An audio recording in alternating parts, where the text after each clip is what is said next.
Begin the June 2018 Stormwater Committee meeting. We'll begin with the Pledge of Allegiance. To the flag of the United States of America and to the republic for which it stands, one nation, under God, indivisible, with liberty and justice for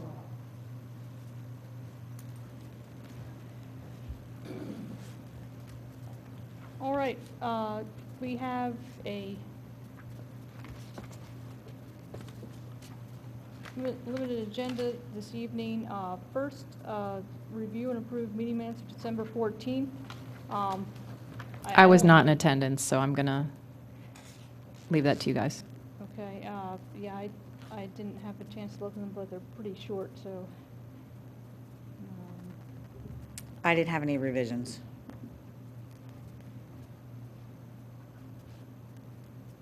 Okay, that looks good. So, move to approve the minutes. All right, they're approved. And now, I guess if there's anyone here for public comment for something other than Banbury Francis Windsor project, if you'd like to discuss it now. Start with the public. If it's well, the remainder of the meeting will be Banbury Francis Windsor, and we'll have a chance to discuss that. But if you have some matter other than that you'd like to bring up, if you could come up to the podium, please. We are for the same issue. Hi, my name is Ashley Wilson, and I reside at 3 Earls Lane. And my name is Nadine Hensley, and I reside at 660 Earls Lane. Despite the numbers, it's actually we are next door to each other. We're here tonight because we are kindly asking if you could add on to a future agenda the topic of Earls Lake. Earls Lake is actually partly in Newtown Township, actually majority in Newtown Township, and then partly in Radnor Township. Unfortunately, they are planning, Green Country Village is a private owner, and they are located in Newtown Township, and they are draining the lake and breaching the dam. This dam holds a significant amount of water, millions of gallons of water, and that water flows into Darby Creek at Sawmill Park. We are very concerned about the retention that is going to be left behind, as this lake currently holds so much water that in the lightest of rainstorms, we have major flooding down in Sawmill Park due to the overrun of Earls Lake. In addition, there are multiple houses downstream from our 2 houses that are currently 3 houses that are currently located in flood zones, and they already have problems with flooding when it rains. And now, without that dam, we are very concerned that the water is going to infiltrate those homes, potentially at a catastrophic rate. Furthermore, flood Sawmill Park and the adjacent land that was just purchased by Radnor Township at our Jersey Farm. So it's a difficult situation, obviously, as you can imagine, because of 2 townships being split within the lake. But we have been working, I've only been at the property for 2 years. We purchased 2 years ago, but Nadine has a significant, more in-depth history because she's been a part of this since the very beginning when the dam was compromised in 2011 after Hurricane Irene. There's been discussion. Oh, go ahead. I'm sorry to interrupt. No, I just no, want no. to add something. Actually, our property at 660 Earls Lane, the lake, the retaining dam, and the spillway are at our property as well as the stream that goes from Earls Lake to Sawmill at Darby Creek. I mean, Darby Creek at Sawmill Park, I should say. So currently we are in the X flood zone. However, my concern too is we are going to be switched to a much higher risk property, which is affecting our property value. Currently, we are not getting the impact of any flooding or any big storm because the way the house was built above the creek. But we are worried that actually with the breaching, the creek bed will be changed and pushed over toward our land, which then therefore will conflict with probably any problem with flooding. That's what I meant to say. But our neighbors, Mr. Hoffman, and the new owners, we don't know their name. Their house is right on the creek, so I think that for them it's even more so a problem. Can I ask a couple questions? Where are they in the process? This has already been approved? No. Okay, it's on the table. Secondly, is it removed, a permanent removal, or is it a temporary? No, permanent removal. And is it a removal because it's been mandated because it's not been kept up? Actually, the DEP gave two options. One was to repair the dam or to breach the dam. Green Country Village has limited funding, and they are concerned with the ongoing costs. If they were to repair the dam, then they would be left with ongoing maintenance of the dam should anything like this come about in the future. So they're choosing to breach the dam, even though it's a more costly expense up front. They're assuming that'll prevent future costs. But with this risk of flooding, also two houses along Mallon Road, I mean, they seem like they're not on the creek, but water has the very likelihood of coming up and even affecting houses that are seated low towards Darby Creek on Mallon Road. So the impact could be quite catastrophic. But at this point, it's not completely off the table that they could change direction. They've confirmed with DEP that they're going to breach the dam. They were required to confirm this by January 30th of this year. Okay. So they've already started the surveys, and they've hired a firm, Eric Ditchy, LLP, who is going to be managing the project. And they have a proposal already to submit the plans to the DEP and Newtown Township and Fish and Boat and US Army I'm Corps. familiar with the Okay. people you would be dealing Yeah. with. Now, so I guess to understand where we are, as far as we're an advisory committee to the Board of Commissioners. So if we were able to make a recommendation to the Board of Commissioners for them to take an action that could be helpful to you, that's the best we can offer, other than some, just experience and knowledge. So what we can probably do is just get a little more information about the status and see if that was indeed used for flood control or just recreation. And if when they remove the dam, they could incorporate a way to leave what they call sometimes a dry dam.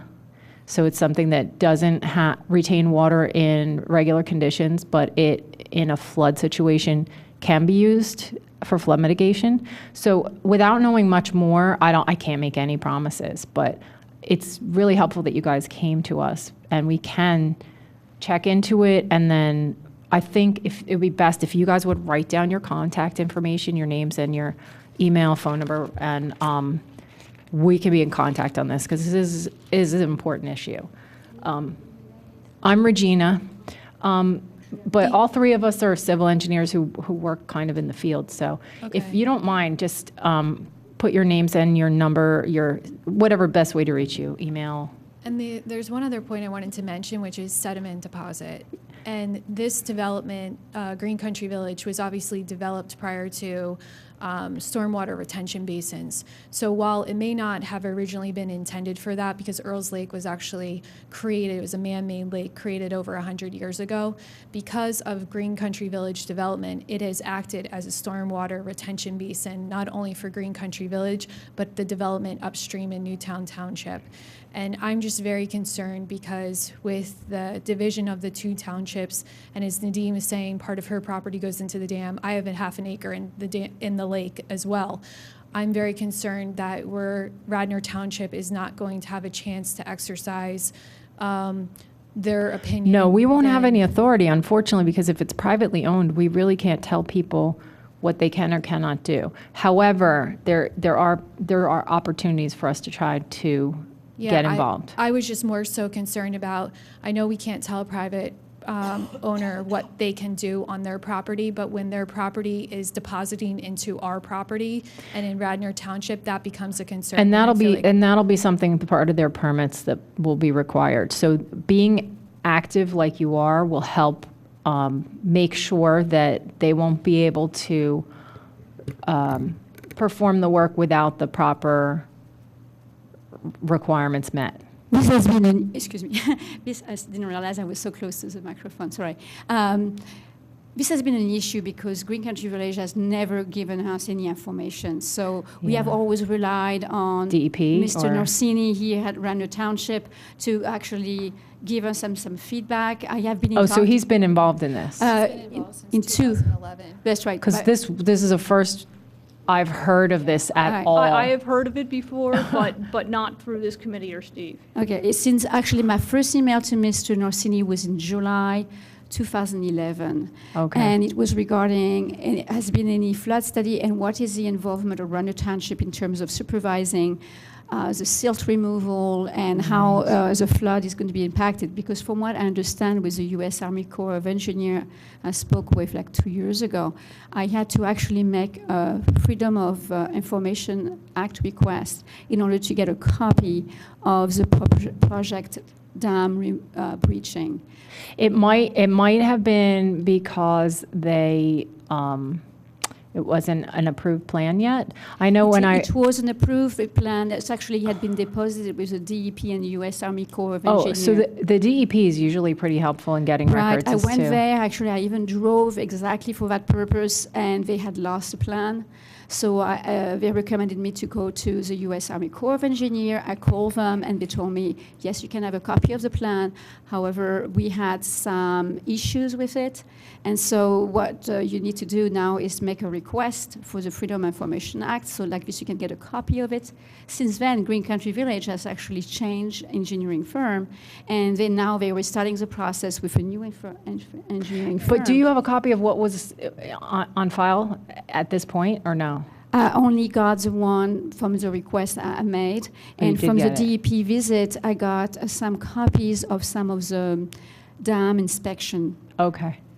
Yeah, well, we can coordinate with Steve on this, but when I've had some limited involvement with dams before, it's not our regional DEP here in southeast Pennsylvania that deals with the Oh, dams. It's I out see. in Harrisburg. Okay. If I understand, Radnor Township is responsible for anything like floodplain and flood management? There's a lot involved. They need to participate in the National Flood Insurance Program. They need to abide by the regulations that are set Thank you. by those folks. So there can be subsidized flood insurance available in the municipality. But they're not the ultimate one who's responsible for the flood insurance rate maps and things of that nature.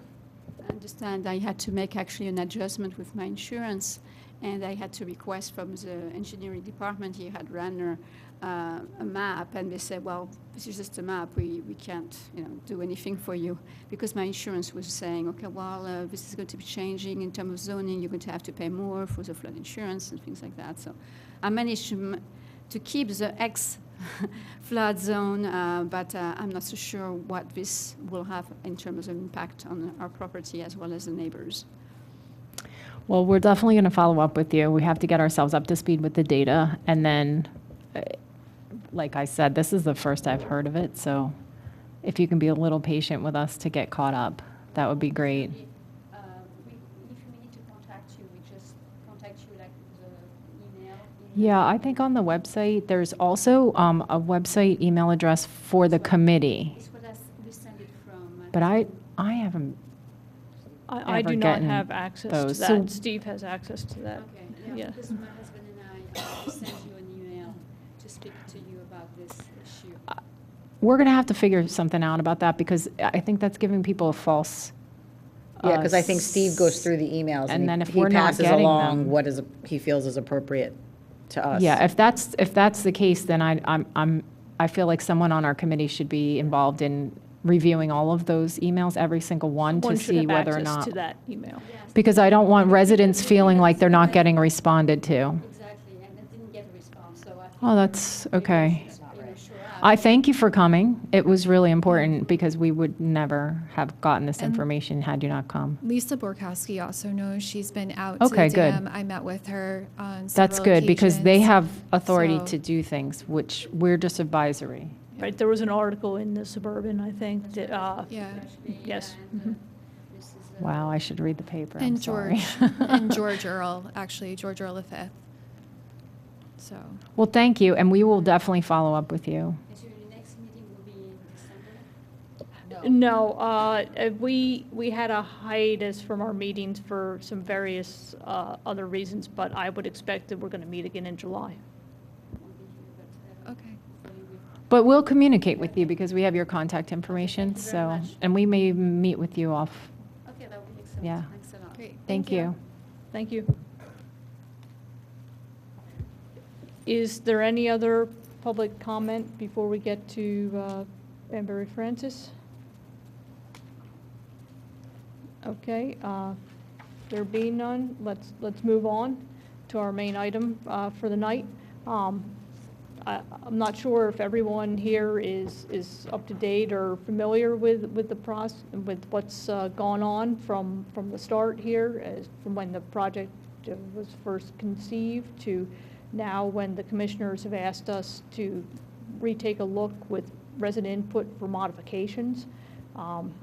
Is everyone familiar, or would someone like a recap of how we got to this point? Well, I think one thing, I'd just like a minute to talk about where I am, because we're a committee, but yet, like, we're not really, we haven't been doing anything. So I just want to say where I am with the process, and I can't speak for anyone other than myself, but the goal of this project was always to reduce flooding and improve safety. But in my opinion, it has to maintain the residential assets. For me, that's a deal breaker. I had a big issue with the way things unfolded. I was not happy at all. So the options we have for flood mitigation are pretty simple. It's either storage, infiltration, or diversion, and we could do a combination of all three of those. But what I asked for from day one, which I didn't see in this plan, was value add, and those value add would be coming from things like improved aesthetics, improved traffic flow, better pedestrian access and safety for pedestrians, improved water quality, additional trees and landscaping, noise reduction using landscaping, maybe even a potential warning system when there is flooding to keep people safe and aware. And, even things like there could be, green infrastructure incorporated, things that can help us with our MS4 compliance, which is reducing sediment loading and pollution in our streams. So this project as it developed didn't go anywhere near where I expected it to go, and I feel like us as volunteers, we really had no say in the way things unfolded. We had a couple presentations, we asked questions, we didn't get answers to a lot of those, just like you residents didn't get answers. So we're all residents here, and I think we all have a similar shared interest in the success of this project.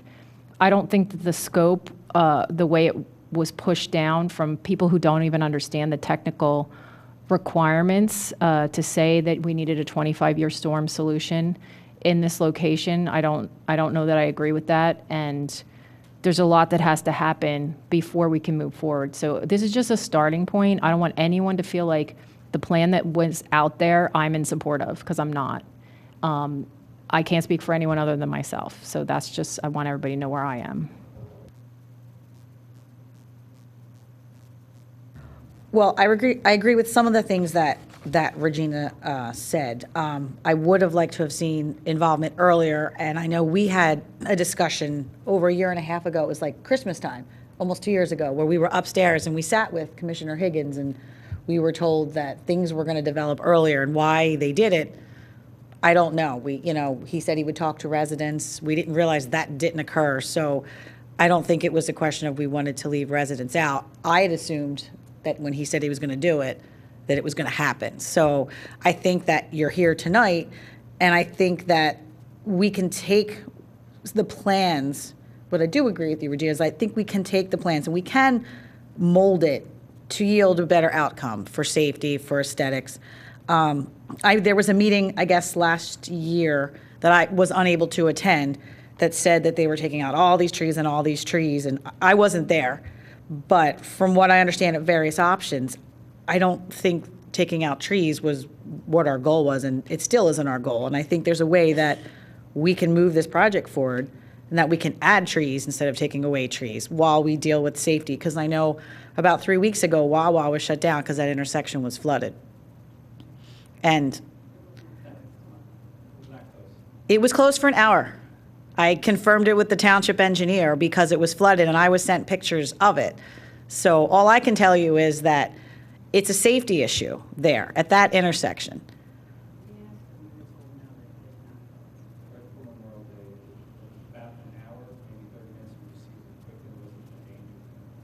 Okay, I was just told and sent pictures that it was closed. And I've also seen pictures from previous years where that intersection was several feet deep of flooding.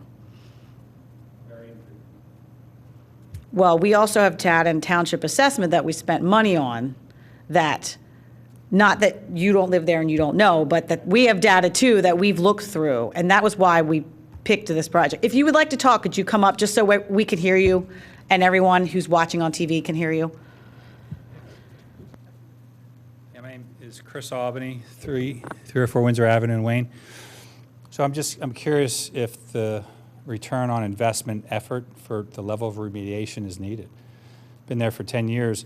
I've seen it flood out like that maybe 5 times max, and I've never seen a danger situation. People see it, either drive through it or walk away, and it recedes very quickly.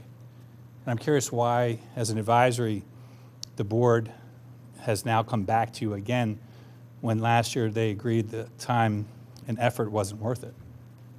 I don't think it was that the effort wasn't worth it. At the time, when I was at that board meeting, that they felt that it was an expensive project. Not that it wasn't worth it, but that it was expensive. And at that time, they were budgeting for a couple other things. So I don't think it was that they agreed it wasn't noteworthy, but they said that it was a big ticket price and that maybe we should take a step back and take a look at it.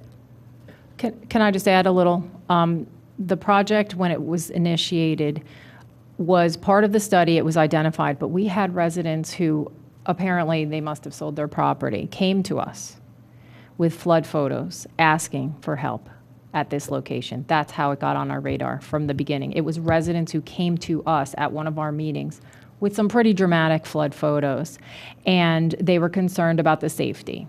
And since that was brought to my attention, I have seen it flood several times, and you are correct, it does go away quickly. But I just from I'm a civil engineer. I've done a lot of work in stormwater management and flood control. One of my early projects was for New Jersey DOT. We looked at stormwater problems throughout the state. And one of the projects that I'll never forget was to look at a system designed by someone else that took the life of a child because it wasn't safe. Safety is always my number one. And if this project can't be built, if the only thing we do is put in a warning system that closes that off anytime and prevents someone from unknowingly getting involved in water that they don't understand, that's deeper than they can see, that would meet my criteria. And so that's where I'm coming from. It's a safety. I fully understand the intentions are good. I'm questioning the return on effort, cost, safety being there every day now for close to 10 years. On Monday morning, 5:30 a.m., this whole area flooded out major. The school was closed. There's flooding all over the main line. I have pictures, 5:30 in the morning. There was nothing in that area whatsoever. So every day I've seen it. We occasionally have heavy rains, and it will build up. I don't know what classifies as safety or not. I've seen cars drive right through it. Everything's fine. That Wawa's not closed. I don't see it. I mean, there's other areas of this township, other things that are going on that probably deserve a lot more attention where homes, residential areas, North Wayne, they have major issues.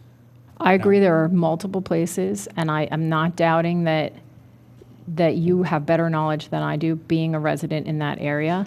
And that's where we are right now, is we're in a fact-finding, and we want your information. No, and we have a lot of people that have done a lot of research. We have some engineers. That's where, right So now, we're I gonna want bring that in, to, I and- want to hear from you guys. I'm not already predetermined, no Right. decision made here. And so I just want to ask one last question. When this issue, my understanding was that they didn't see the cost benefit here. Why did it come back to you as an advisory commission? There has to be a reason for that. I'm curious what that motivation was. It's still a safety issue, and I think the board wanted to see if we could work with the residents and make some modifications to provide some benefit for flood control and meet some of the other concerns that the residents had. And would this be the highest priority in the township for Radnor right now? There are a number of priority locations. We needed to start somewhere with, we had to start with a design somewhere in one of the top priority areas, and this was the one that we chose in part because this was a watershed that was first studied out of the three in the township. I appreciate it. Thank you. And I just wanted to say one more thing, too. Another reason that we looked at this was because we were told by Steve Nursini that the utility lines in that area were old, and that aging lines, they could go anytime. And we thought, wow, if this was a way we could address safety, possibly incorporate some green infrastructure and add trees in the neighborhood and at that triangular section, but also replace aging utility lines all at the same time, we thought that would be a benefit and would increase, not only deal with flooding and safety, but increase property value if you had utilities that while we were there, you would do all in one shot, as opposed to 1 year Aqua comes in, and we know, I live right off of Conestoga Road, and it's been crazy with the utility work that Aqua's done there. So we thought that would have been a positive thing too, is that we could have replaced some really pretty old and aging utility lines for you. Yeah, so I appreciate it. I mean, I'll acknowledge that their water does collect there at times, but to the extent, and where I don't view it as safety, but I'm just saying the time, the effort, disruption to the neighborhood, the long-term impact is, to me, One not more. thing, I don't want to cut you off, I want you to continue, but one No, thing I I'm- want you to just think that's about is envisioning a different path. I'm not envisioning the path that was shown to you as residents. I'm not on board with that, just not at all. So I'm looking for something much less invasive to the neighborhood, maintains the residential and improves upon it, not takes away from it. And the things that were said by the consultant that would be impacts to the neighborhood, I would find completely unacceptable. That's the information we're all based So, on, but I appreciate so your support. I want you to understand that if that's the direction we go in, I'm not in support of it. Thank you, appreciate it. Thank you.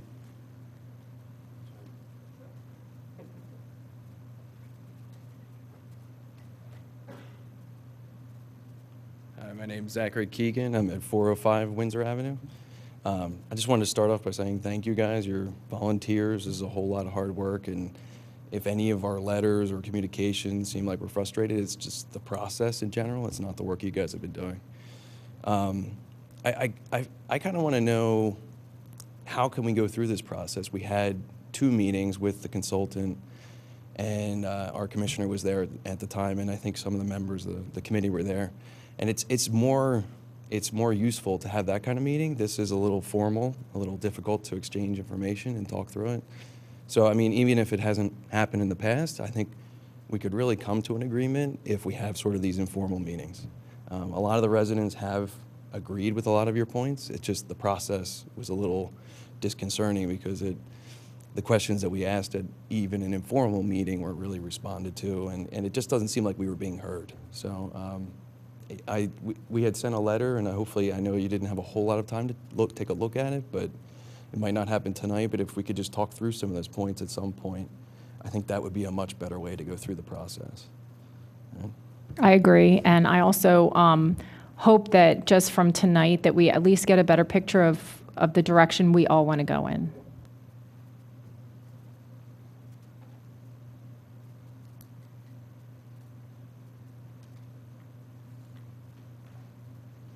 And just one quick, I agree also on the cost issue. I mean, I hear you on that, and I would like to see something more valuable for what we're spending. Two extra copies.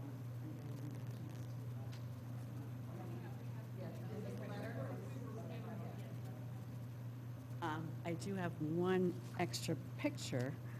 Liz Gallagher, 312 Windsor Avenue. And we did meet as neighbors the other night, some of us, and we talked about a lot of ideas that we think that are in this letter and can, if they can be reviewed, I think that there would be a lesser cost as well as less invasive project in our neighborhood. And I do want to say, as the others have said, I know you guys work really hard. You've got regular jobs, and this, I feel kind of like you guys got shut down and probably didn't feel like you were appreciated for the work that you do. And we do appreciate it. It's just, you know, as the big thing came out, all of our trees were going to be gone down to my house, which I'm almost to the end of Windsor there. It was quite upsetting. And just coincidentally, maybe because of the flooding previously, Wawa just installed River Rock, replacing the mulch on Francis Avenue, which should make a huge difference. There it is right above the inlet. It goes all the way up to the end of Wawa's property. So that's it. Thank you, and I hope that you'll get a chance to look at this, and we appreciate your time.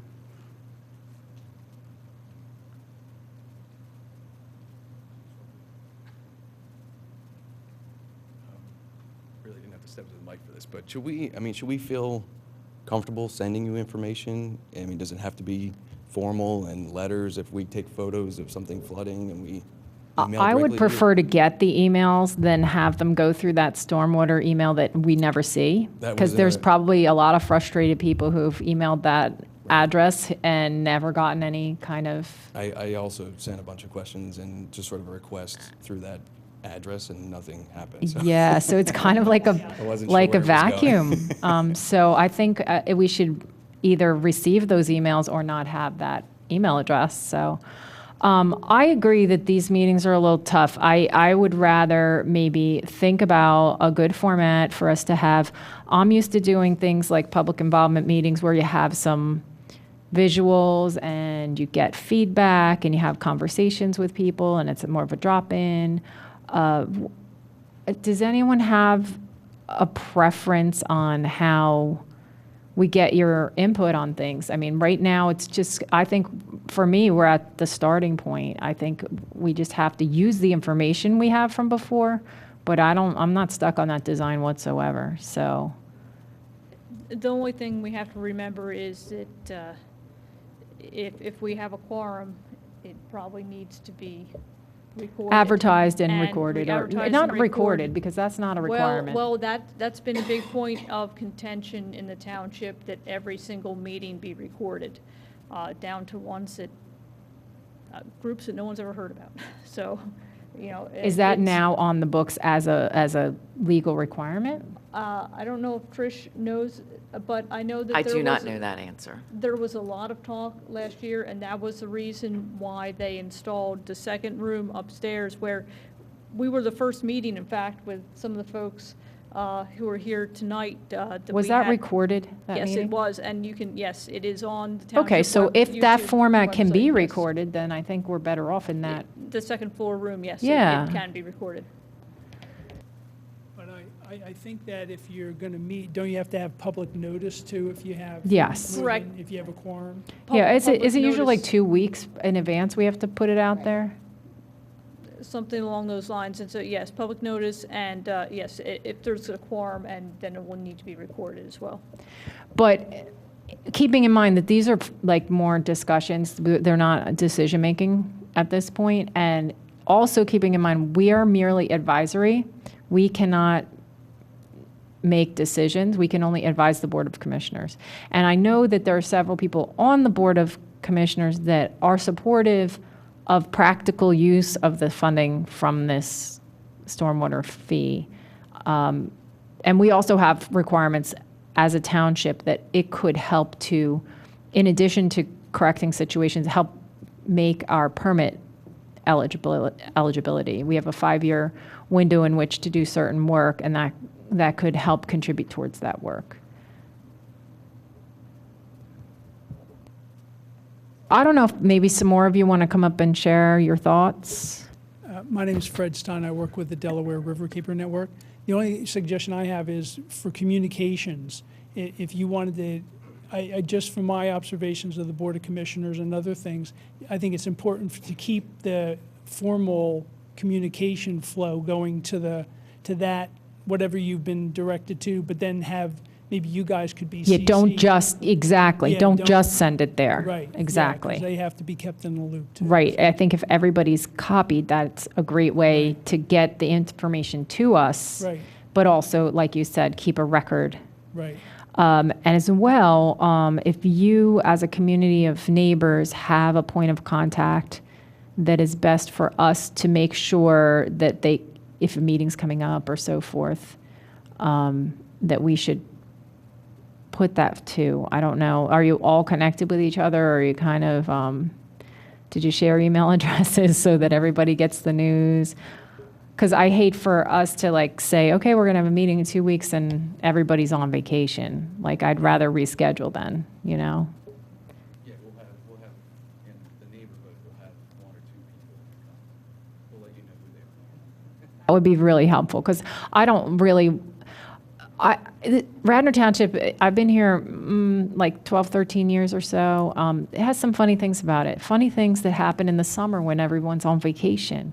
Because I'm on the planning commission and things will come in and I'm just like, why are we having a meeting on this when no one can attend? So that's the last thing I want to have happen here. I know we're going into summer. I don't want to stall out, but I also don't want anyone to feel like they shouldn't go on vacation because we're going to approve a plan while they're gone. That's ridiculous.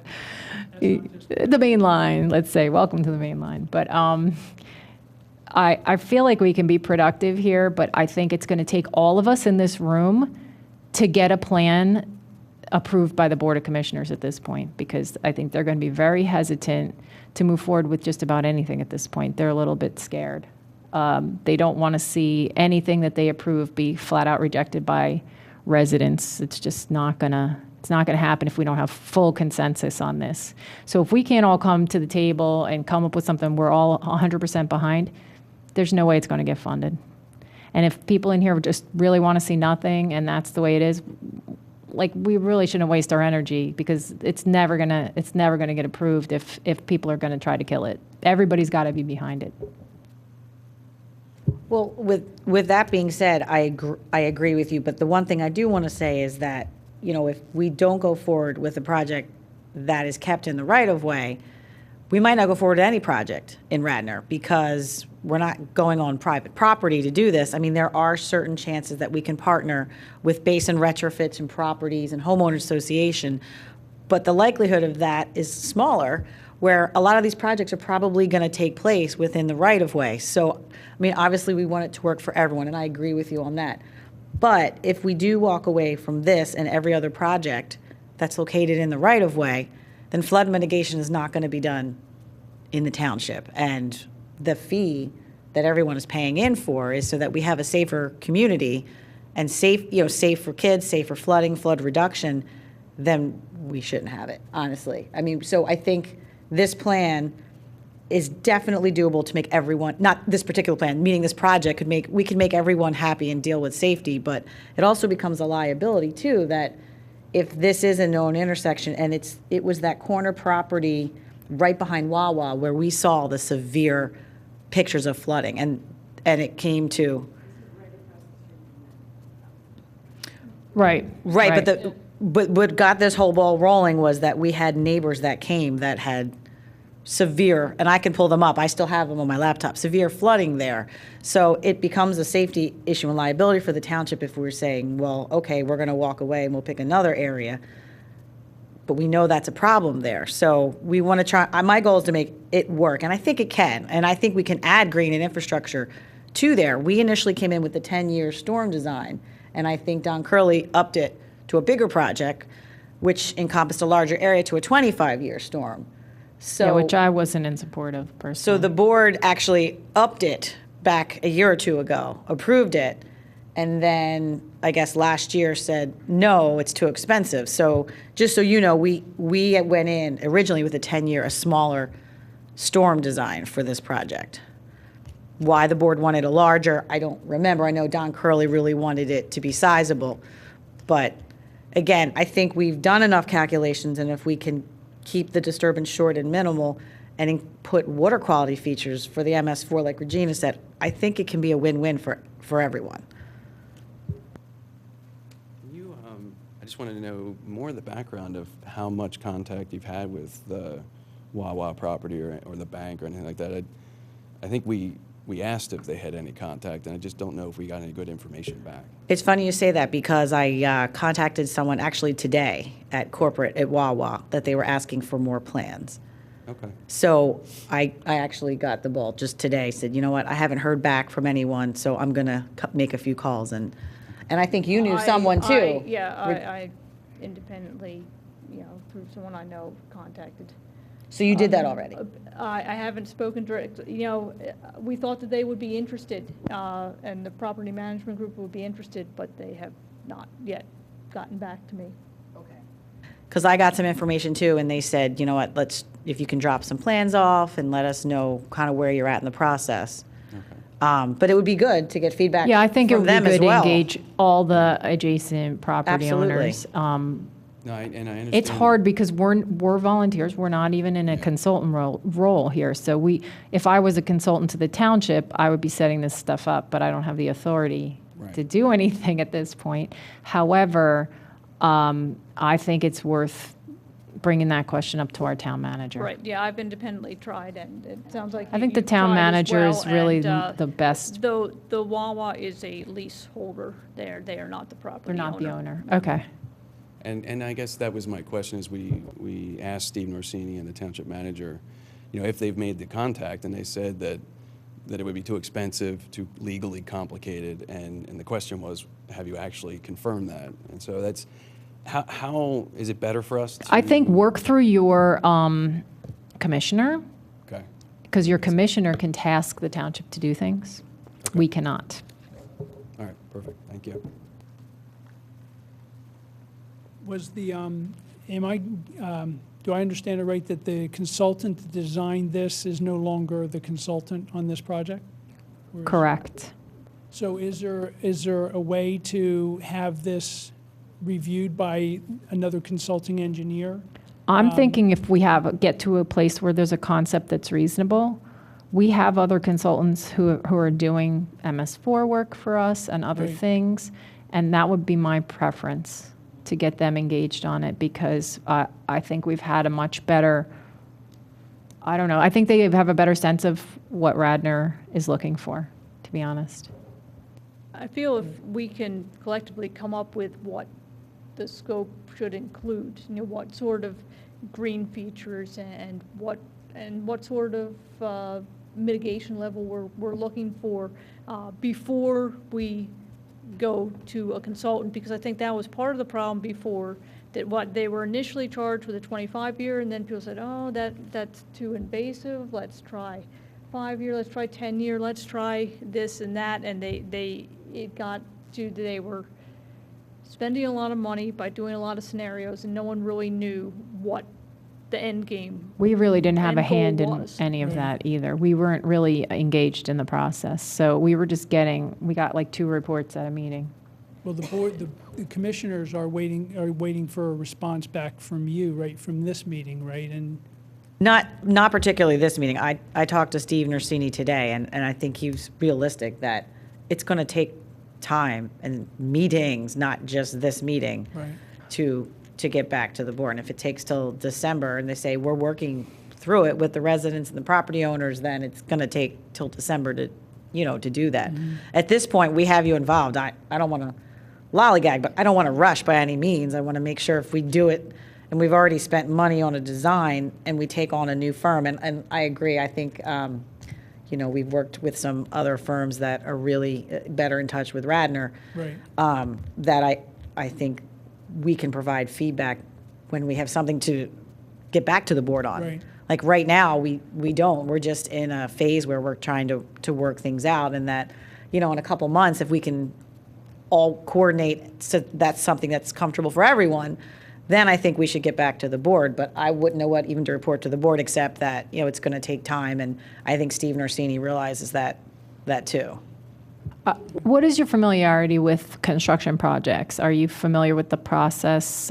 You said you're from the Delaware Riverkeeper Network. Have you Yes. worked through some of these projects before? Yeah, but not the construction. I mean, I help Okay. fill out permits and. Okay, and so you're I more on the coordinate- environmental permitting side. Right. Well, Yeah, I and- think and maybe also what- the planting, we actually. Okay, design on the and landscape install, install. Green infrastructure, Okay. but maybe, we do like little bioswales and rain gardens and things like that. This sounds like it might be more, So- like much more substantial, that'd be probably out of my league. Yeah, I think it would have a different element to it. And I think what's important for everyone to kind of get educated through this process. I want everyone to feel comfortable with what we're talking about. I don't want to talk over someone who doesn't know what we're not thinking on the same because they're not fully engaged.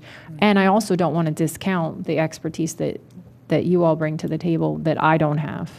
So I think it's going to take time, like Heather said, but I think if I were to speak to the Board of Commissioners, I would say we have engaged neighbors who are willing to contribute to the process, and there's definitely a successful outcome potential here. However, it's not to rubber stamp that plan and just say, put it to final design and come up with bid documents. That's not the solution. So, and I think what we're all thinking of would cost a lot less money than what was originally being planned. So I think it could be a tax dollar saving and use some of those funds for other projects. But I think it can also be a benefit to the neighborhood a lot more than a detraction.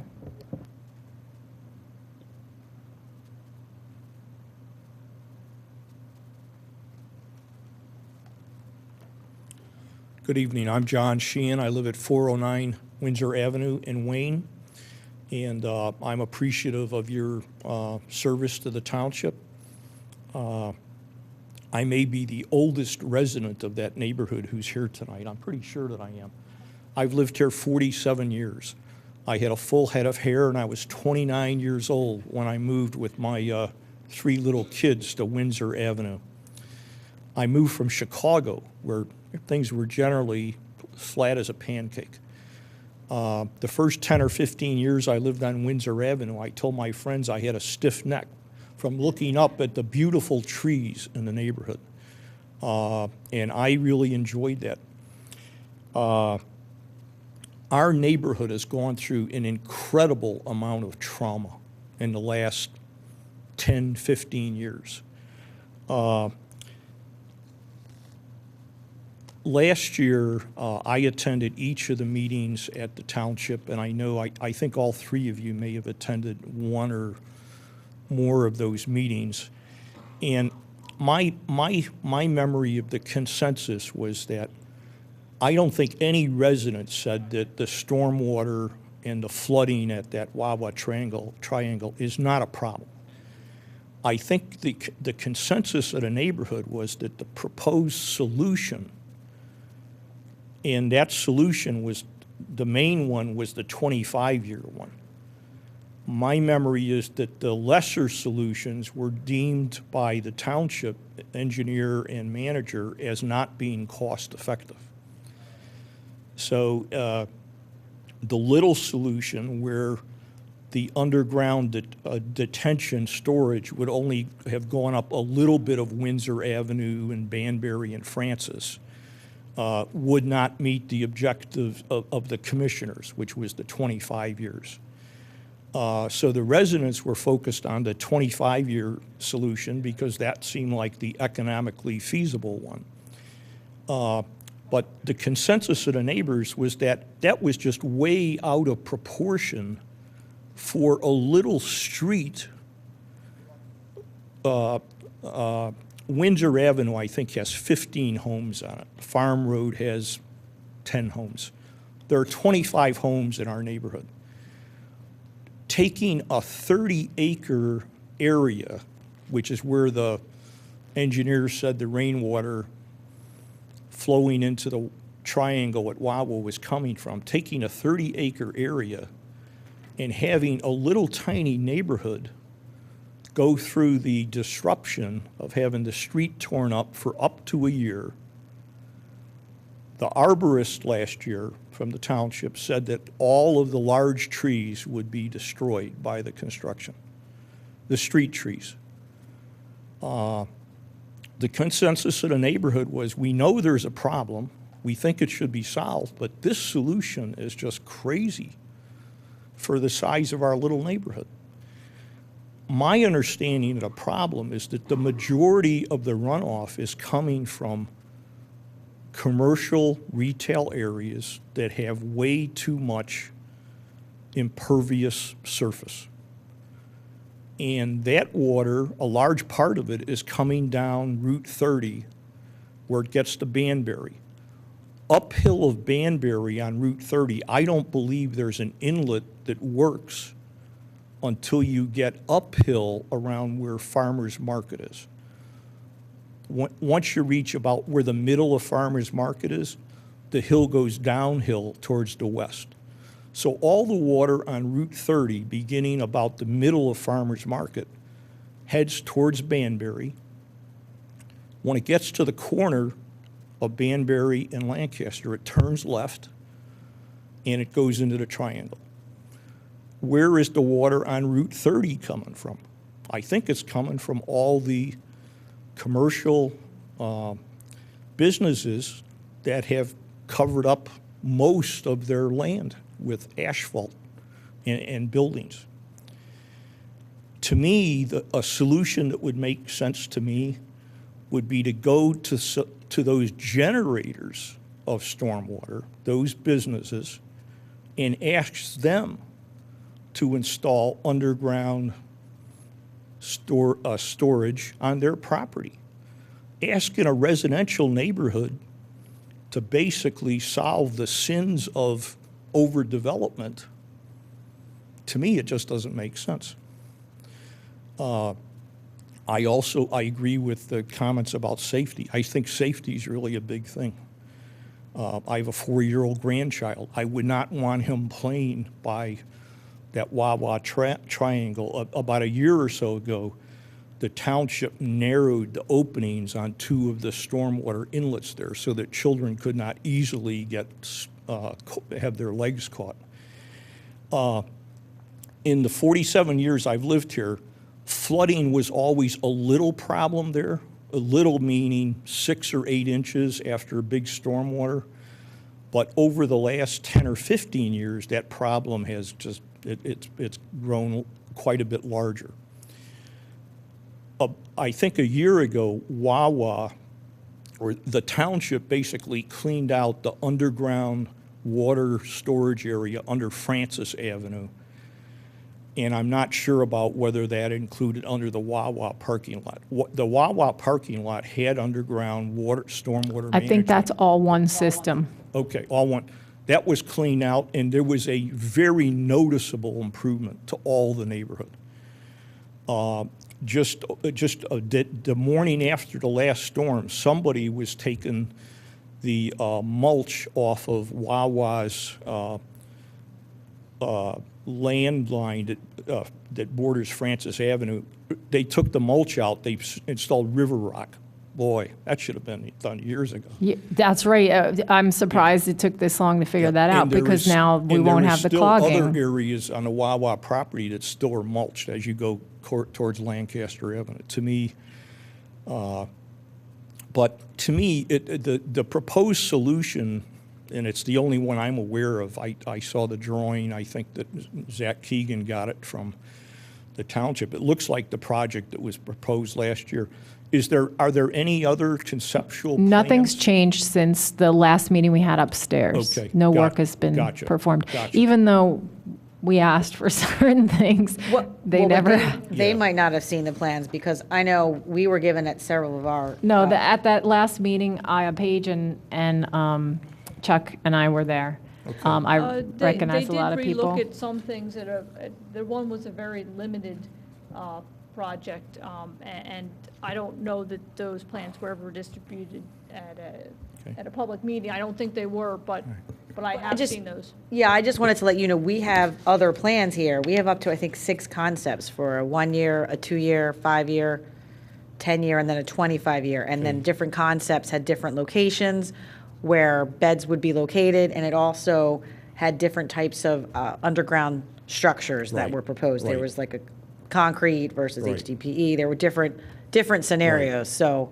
Right. But there are drawings that, Right. you know, I we have could an make ex- copies of and. Okay, I have an exhibit for you on tree loss in our neighborhood. I'd like to show you. Yeah, I'm on the planning commission, so I'm familiar with a lot of the tree loss that's occurred in your neighborhood.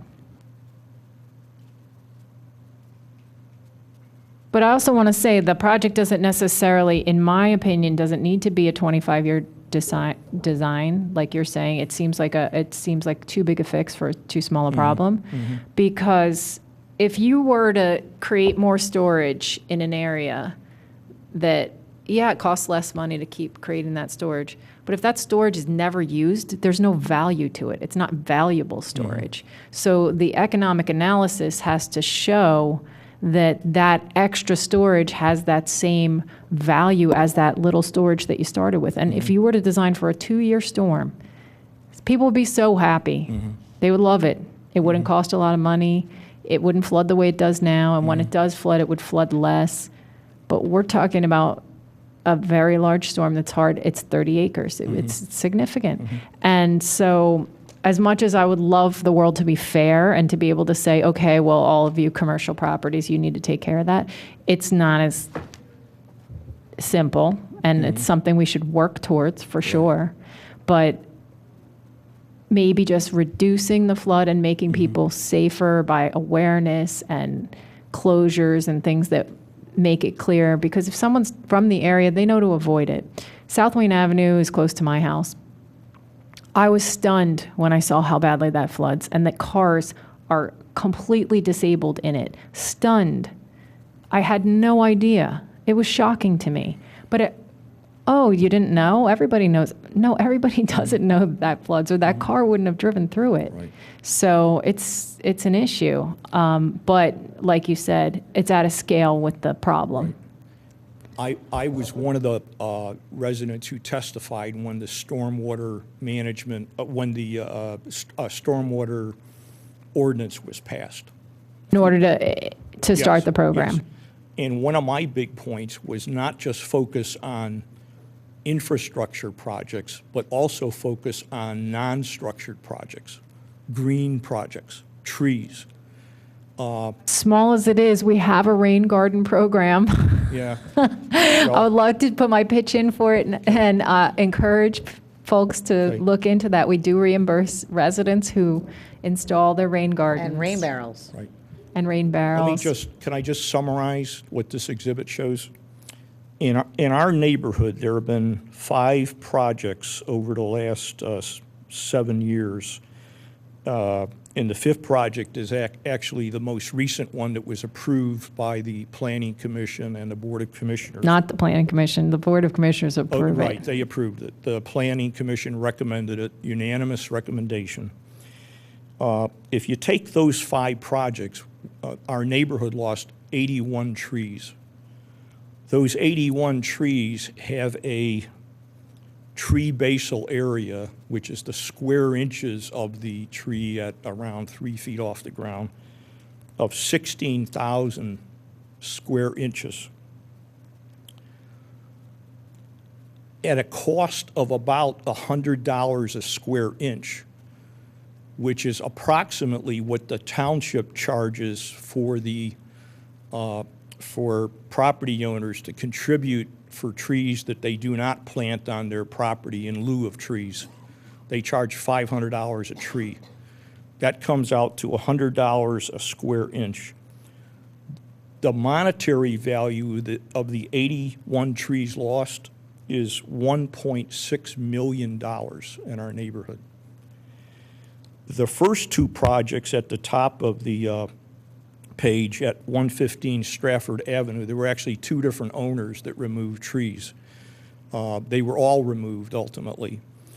There were 57 trees.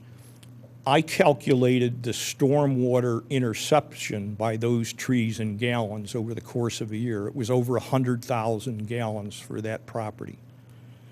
If you triple that amount the 16,000 or the 81 trees, 16,289 square inches, that would absorb about 300,000 gallons of stormwater a year.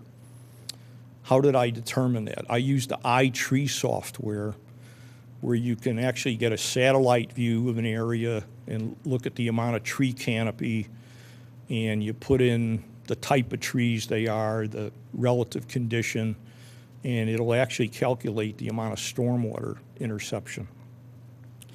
In comparison purposes, Radnor Township tree program plants about 200 trees a year. I think 235 trees last year. It would take 22 years of planting at the rate that Radnor Township plants street trees and trees in private, in public parks to equal the amount of trees we've lost in our neighborhood. During that period, I think the stormwater conditions have become worse. And I think part of it is we're losing trees that absorb stormwater for almost free. They don't charge it, hardly anything. You don't need engineers. You just plant them and take care of them. I think that's a big problem. One of the things I looked at in preparation for this meeting is I looked at the two previous studies done by, the one was Pannoni Associates in the year 2000, called Comprehensive Drainage Study. And the very first line under Ithan Creek Watershed, under physical characteristic, it says the headwaters of Ithan Creek originate in Radnor Township in the area of Windsor Avenue. That's our neighborhood. That's our little street, the headwaters. This is, again, it's the year 2000. Review of previous recommendations. To date, none of the structural recommendations presented in the 1992 study have been implemented. 8 years, none of the recommendations were. Since that time, I believe two of those recommendations were. One was the installation of underground stormwater storage in the Stratford office complex. The letter that you received, there's a link to the satellite picture showing the extent of that. One of the big questions our residents have had, has that been maintained? Are the inlets working? I was asking myself the same question today. I mean, that was a big deal. I do want to see what anything in the upstream area for this project, like you were saying along Lancaster. I want to know what it is and whether it's been maintained and whether there's an opportunity to make it function better. The last time I looked at Stratford office complex, one of the inlets was completely blocked. Continuing on, the Pannoni study, where it covers underground detention and commercial retail developments. It says much of the area in the upper portions of the watershed along Lancaster is highly developed with commercial and retail establishments. Attenuation of peak runoff in commercial and retail parking areas can be provided by the installation of underground detention basins. It is recommended the township encourage existing commercial and retail developments to provide underground detention under the parking lots. That hasn't happened. And now basically the proposal that we've all looked at is to put it under Windsor Avenue. Really convenient place. Not so convenient. And I know I'm taking a little long time, but the 2003 Cahill Township Comprehensive Plan Update. One of the goals under the environmental and natural resources, protect the township's vital environmental values, including water resources, wetlands, floodplains,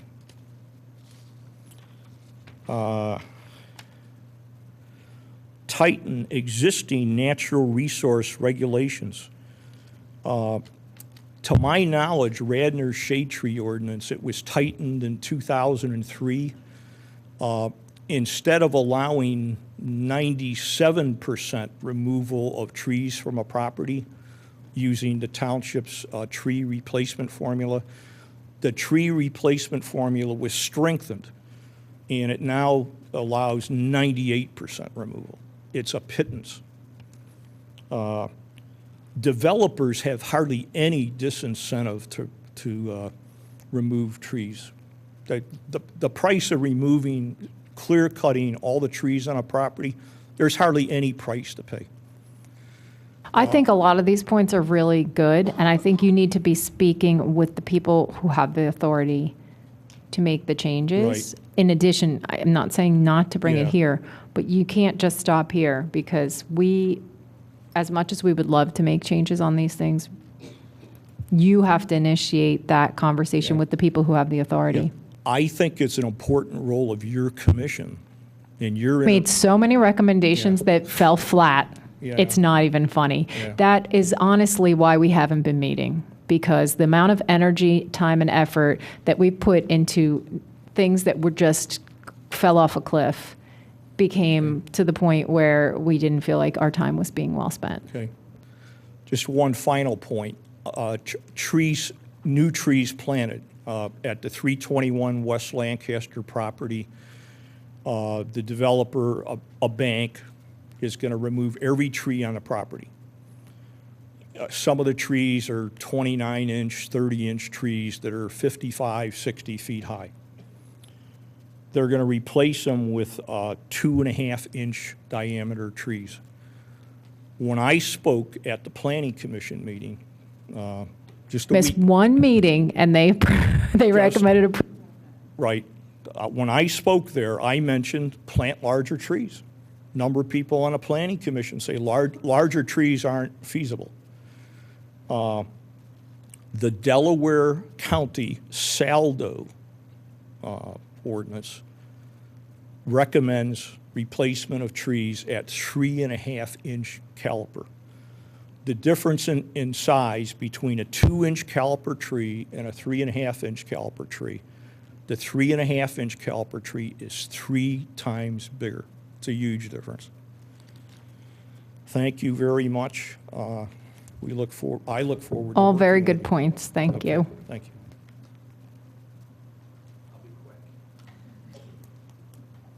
You know, in all fairness, like, I don't want anyone to feel cut off. I want everyone to say what you need to say, because if we don't hear you. Thank you. Greg Donchis, 327 Windsor Avenue. I have a question. I want to feed off some of the comments just to maybe help us get some direction. So John was talking about trees, and you've made recommendations, and you've had frustrations that they're not being heard. So if you're us, and we're kind of in agreement that this plan, the way it is originally outlined, is not going to meet the needs of not only our neighborhood, but maybe the taxpayers' money. Do you have any advice for us? Because you said you can only make recommendations, but you can't make decisions. That we're spending a lot of time as a neighborhood pulling information. We appreciate the forum, but is there anything you can give us that we can take back? Do we need to be attacking different ways, informing other people? Because we could go, all of us could invest time in this. You make your recommendations that we're happy about, and it comes up to a vote, and it's ignored. So if any advice is So all there. one thing is, this project, it had the support of the Board of Commissioners at one point. They funded it. They were committing the construction funding. It had support. So they did want to correct this problem. For some reason, it became this 25-year storm, do or die. If it's not a big enough project, it's not worth the money. Education has to come in there, for sure, because, like I said, spending money to create more storage that'll never get used is not money well spent. So what we have to understand is where the value is. That's one thing, because they have to be fiscally responsible. The other thing is you have to have, I feel like it has to be a very well-received project at this point because of the track record that we've gone under. And if we can put together a good process that's going to work throughout the township, then I think that's going to get the buy-in, because if we can see how neighbors can work together with the town to solve these problems in in a very professional manner and get a win-win where we're adding amenities, creating safety and things like that, where we're seeing more for our money in that regard. If you're going to make it a safer, nicer place, in addition, rather than, taking away amenities, then our money it's almost like we're getting park-like amenities added in to our stormwater, but also getting our permits, and also, so the more value add we can put into this, the more appealing it's going to be. But you just get enough people supportive. And I know there's some people out there who would love to see this project fail because they want the money for their projects. Mm-hmm. And that may be why this project failed, because there's people undercutting it because it doesn't benefit them directly. Right. But in my opinion, I don't know who doesn't go to that Wawa, So it's benefiting the whole township at that point. You don't? Never? Not even to get money out? Anyhow, I think that's an important thing, is that it's not just about your neighborhood. It's about the pedestrians. People walk back there to go to the train. There's a lot. Sure. So it's frequented by a lot of people. So the thing about the stormwater fee is it's not about everybody has to pay the fee only because they want something done in their neighborhood. Part of the fee is about maintaining existing systems within our right-of-way. And this is an existing system within our right-of-way right now, this underground stormwater facility. That is why it's high on the list. Because if we can take that and improve upon it, that's maintaining and improving our existing infrastructure. Whereas to go to a completely new area where there's nothing to start with, it's a little bit more challenging. But I think just getting the support, but also we have to get education out there. Well, and also understand within our neighborhood, we do have quite a few long-term residents, and we have experienced where the neighborhood has spent money with legal when we were involved in helping the planning of the Stratford Villa, and one of our biggest proponents in having a lot of meetings was sitting there to make sure that the tree line and the old growth trees were maintained, and they were all just wiped out. So that's why we're pretty committed as a neighborhood, because we're kind of surrounded, and we haven't had a lot of success, if you will, in the past when we've done all of our due diligence. So anything that you can do to help would be greatly appreciated. Yeah, I'm not real happy with what happened with trees in your neighborhood either myself, because I've seen it too, and I really don't. I don't know what the solution is, but I really don't feel like Radnor's protecting our trees. I mean, we have a shade tree commission, but it doesn't really certainly doesn't help us with our stormwater, our policies. They don't do enough to mitigate stormwater. I think that we could have a lot of the funding that we have could be spent on installing trees, and I would be a supporter of that. But I think we have to come to a really good understanding of the maintenance and proper installation. I think if you install a tree properly, it can thrive and grow pretty quickly. We've planted quite a few on our own property, but we took the care because we were doing that ourselves. If you just let someone install a tree without the care, it may not even thrive. And so that's something, I don't know if you've experienced that as well, if a contractor is putting them in. My wife is known as the Radnor tree person. She has raised tens of thousands of dollars with Chanticleer. Okay. Through the Radnor Conservancy. On the weekends when we have a drought, I'm running around all over the neighborhood with her, watering and all Okay. that. So we're very much involved. And Well, let's get committed some to it. students to help you guys out. Let's do that. All right, thank you. And to piggyback on that too, not only maintaining trees, but I know there are adjacent townships that have requirements that if you do have an infiltration facility and that you're required every 2 years to have someone come out and to inspect it and to make sure that it is working properly and it's not clogged, because if you have all these infiltration systems and they're all clogged, that's not helping the problem. But that could be something that maybe we talk to the board about, is that there is some system that anyone who has these, especially the commercial sites where there's a lot of impervious, there's a lot of runoff and grit from cars and sediment getting in these systems that get clogged, that there is some sort of maintenance that they are responsible for and that somebody follows up with every Yeah, year. now with our MS4 study, I think that would be a good time to do it because we've got all the Right. data now. Everything's organized. I think Right, and now's we the know right time. we know where they're at. Yep. And if we're responsible for sediment And we could just reduction. rotate through them and fund it ourselves if they're the large, and then talk with the township about which ones we feel are worth looking at. Because I think that's part of the problem, is there's all these systems and they're clogged. And that they're It's not very being possible that- maintained and It's they're very possible causing. we could improve the situation with maintenance. Heather, you said you had different versions of this. There's the 1 year, 2 year, 10-year storm. Is that available for public review? Because maybe some of those plans, and I don't know, maybe some of those plans are acceptable to the neighbors, that'll manage the stormwater problem that's there and not overwhelm it. There are. I mean, I have various plans that Steve Orsini had downloaded to our stormwater committee in the last week. And there are various scenarios of a 1-year storm, 2-year, all the way up to a 25-year storm that are vastly different as far as located at the intersection. Everything we did was, I think there was one design that was out of the right-of-way at that corner property, but for most part, all the concepts were in the right-of-way.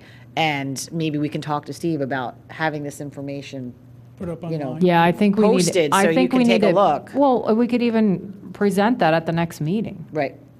That'd be a good starting But even prior place. to the next meeting, so everyone could see. Oh, If we're true, gonna true. talk about it, it'd be nice if you had that ahead of time Yeah, so that you I could think- digest it and. Yeah, I think that there's no reason, there's Why we nothing couldn't. why we can't share it. Right. There's nothing, And- we own and it. Do we know the soils? Is any of the area there good for infiltration, or is it all just There detention? were some favorable infiltration tests, yes. Right, I talked to Steve today, and he said that it was pretty good soils there. yeah. Having that information where everybody can see it, that way everybody's not just saying, no, no, no. They're coming in saying, this is a possibility, that's a possibility. It's a messy process to get a lot of people involved, but it's going to have to be messy. Should I just say one last thing? I'm just wondering, with the list, I think we came up with 12 things that we wanted you guys to look at. Like, how do we, like Greg made some great points, but how do we get those looked at even before we dig into this whole big other project to test to see if these drains are being cleared and things like that, that might take care of some of these situations without investing a lot of money? To be honest, I briefly skimmed that letter, but it's something that I would like to take a look at. So I don't know everything exactly that was there. I just kind of saw it on my way here before Right, work, and sure. I don't know Well, everything How it do- says, how but do I we think follow up on that. I think, just from what I've seen happen here, is that if you can get your commissioner or any commissioners to support what you're asking for, they have the authority to task the township to do things. Okay. And so if they task the township to take care of a particular item on your list, then it will get done. Good. All right. But I Thanks. think that's something we need to look at and talk about. How, We the can look pluses at or it, minuses. talk about it, and that's all good, but we can't make anyone do anything. No, but I think if I were the board, I would like to get feedback from Stormwater to say, hey, look, these are 4 or 5 options that the community Well, some of these present. things are pretty darn obvious, Right. like as a smart move. So I think get the most practical one that you take your top 3 Right. to the board. Send them emails, send them letters, call them, do everything. did. Send them hundreds of emails and calls and whatever it takes. You got lots of people. So. There were some questions in there too. I took a read through, and I think, in advance of our next meeting, if we, and working with Steve, try and come up with the answers to those questions, we'll have a month to take a look at those items and if we can just, we'll have time to go through point by point Okay. and try to come up with answers. And you have to our those. emails if you have questions, too. I just have to tell you, when you send something the day of the meeting, it's usually to trip people up. Oh, well, I know you're not, because it's when it got ready, but just yeah. so you know, that's how people Okay. operate sometimes in these venues, unfortunately. Well, with You know, 25 the people, scare we're trying to get plans and then everybody's so on there. just so you know, we're all like We'll do better transparent next here. We're not trying to trick you guys, and we know you're not trying to trick us, but Do better next time. we can't really make things happen, but you have a lot more power than we do, believe it or not. All right, thanks, guys.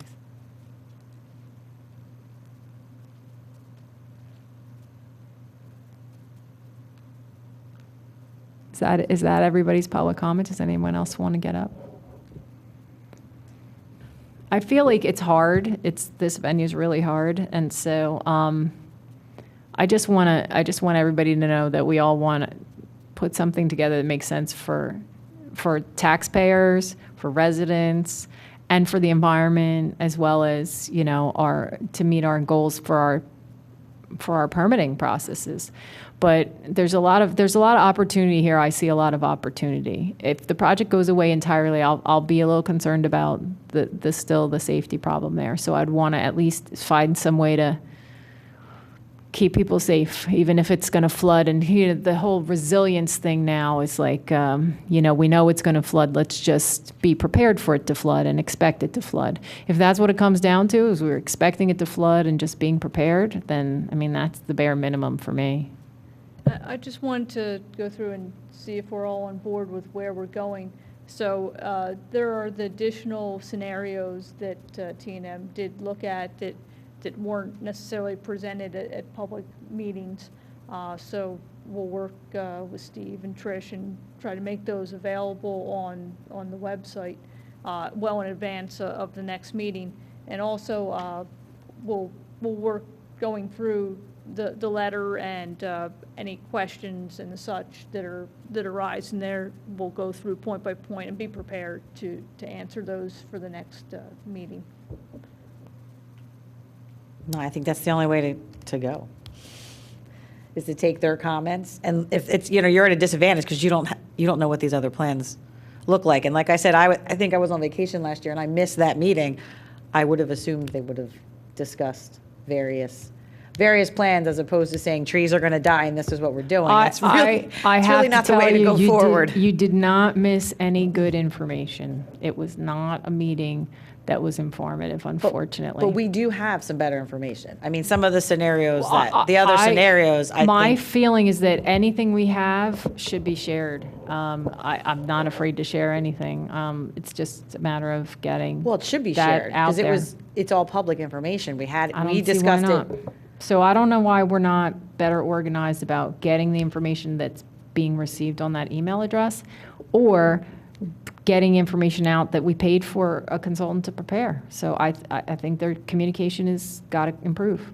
So Paige, do you think you could just coordinate with Steve, or if he needs a memo from us to officially ask for the information to be posted publicly, in addition to somebody on the committee having that access to the email address? That's fine. I'll go ahead and I'll contact Steve. So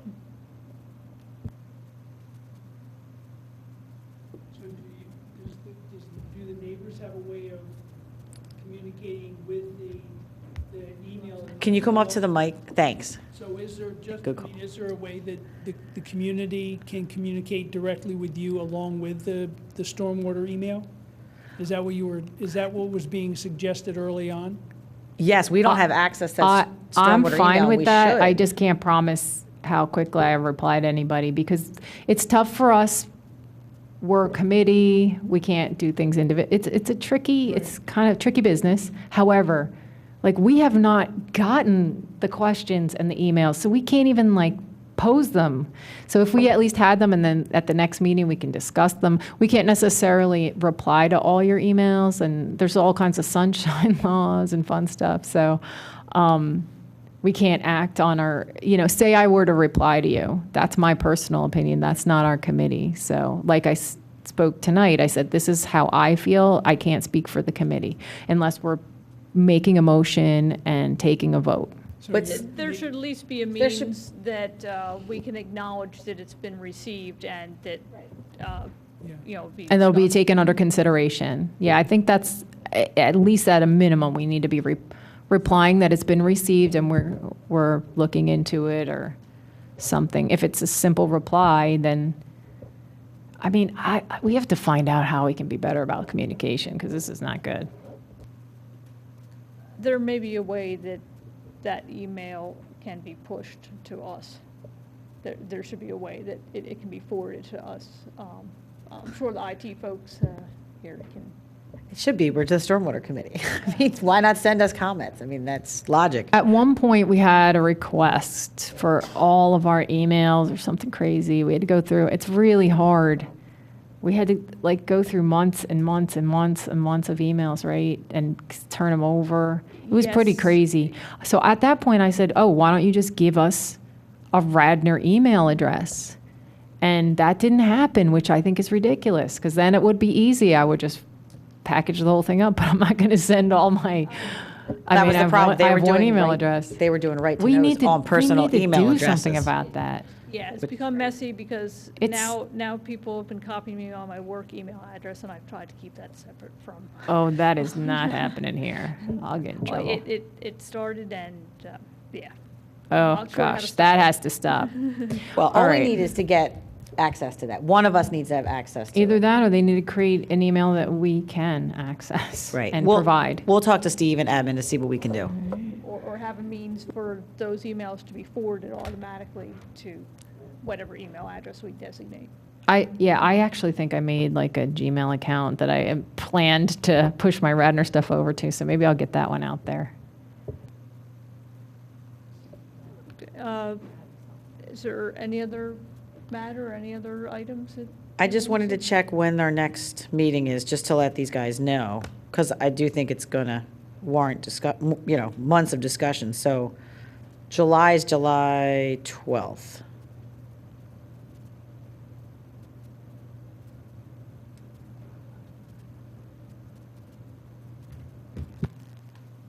The other thing is too, I don't think we have to only have those monthly meetings too. If it comes down to it, I think like having the meeting upstairs and like a workshop thing. I think it's usually a 2-week notification. Should we coordinate through you, Trish, or for whom should we coordinate? I mean, if you have dates, I can look to see. To see what's available. What's Maybe available. you can I let mean, us I would know. probably need to be available for meeting minutes. Yeah, maybe if you so it go all the other way depends. and give us some options. I can do that. Because I don't think meeting once a month is going to be enough to get, it's a lot to cover. I think initially maybe we could even meet again in 2 weeks or something, but I think are we getting near 4th of July? I don't know. We are getting. Holidays near- get tricky, near, 'cause that's a near that, Wednesday. and Yeah, 2 weeks from now is July 28th, so that would be the Thursday before 4th of June July. 28th. I'm sorry, June 28th, yes. Well, that wouldn't be, I mean, I wouldn't be opposed to that. So if you can get us an idea, not the week of 4th of July, either before or after, what's available and what's advertisable at this point, like what, we still have enough time to post. That would be really helpful. Because then we can start sorting through some of the information. Because I feel like we have a receptive group of people, and if I get a bunch of emails telling me there's no way this project is going forward from everybody tomorrow, then I'll understand that that's not true. But that's okay. If you don't want to do it in public, if you're listening from home, feel free to send me I mean, there's really, without the buy-in, it's not going anywhere. So if we don't have it, I don't want to waste my time. So then July 12th is our next regularly scheduled meeting. Any other items or? With that, we'll adjourn the meeting. Thank you.